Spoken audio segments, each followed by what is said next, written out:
ပြီးတော့အိမ်မှာငကြင်းလေးတွေရှိတာနဲ့ငကြင်းပေါင်းလေးချက်စားပြစ်ပါတယ်သွေးတိုးမှာဆိုလို့ငတလောက်ပေါင်းမစားရတဲ့သူတွေဒီငကြင်းပေါင်းလေးချက်စားကြည့်ကြပါနော်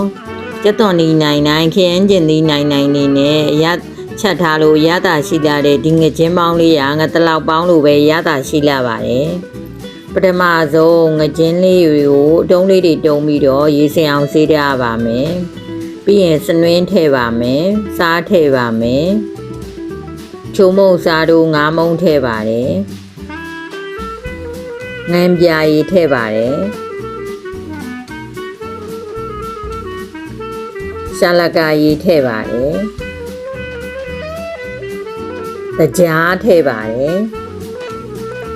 ပြီးရင်တော့အားလုံးကိုသမအောင်နေပြီးတော့2 နာရီလောက်နှက်ပေးရပါမယ်ငကြင်းလေးတွေနှက်ထားတဲ့အချိန်မှာကြက်သွန်လေးစီတက်ပါမယ်နော်စီဆူလာပြီဆိုလို့ရှိရင်ကြက်သွန်လေးထောင်းထားတာလေးထည့်ပါတယ်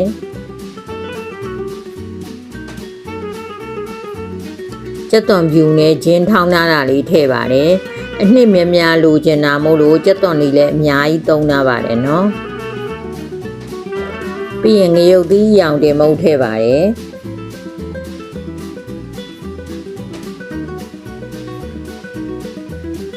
ကျက်သွန်လေးစီတန်းနွမ်းဝတဲ့အချိန်မှာခရမ်းကျင်သီးထည့်ပါတယ်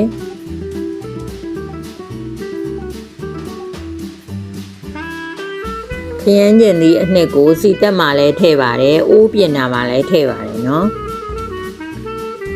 ပြီးရင်တော့အိုးထဲမှာစပလင်ခင်းပြီးတော့ငါးလေးတွေစီထည့်ပါတယ်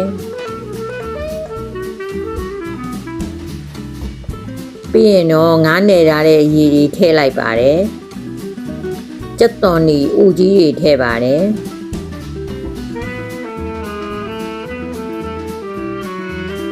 ခရမ်းကျင်သီးလေးတွေစီပြီးထည့်လိုက်ပါတယ်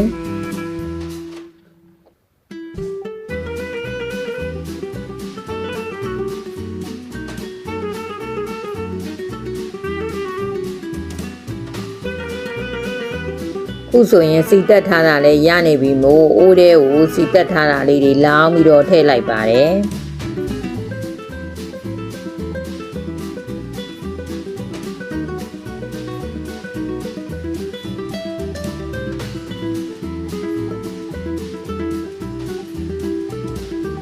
ပြီးရင်တော့ငါးမြုပ်အောင်ကြီးထည့်ပြီးပါတယ်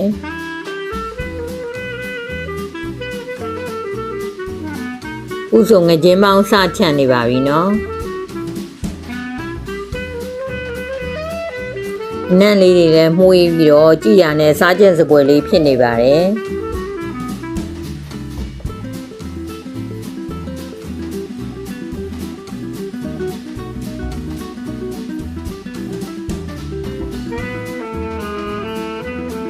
ဥဆိုငကြင်းပေါင်းလေးလည်းစီပြန်သွားပါပြီနော်ရတာရှိလာတဲ့ငကြင်းပေါင်းတစ်ခွက်ရရှိပါပြီ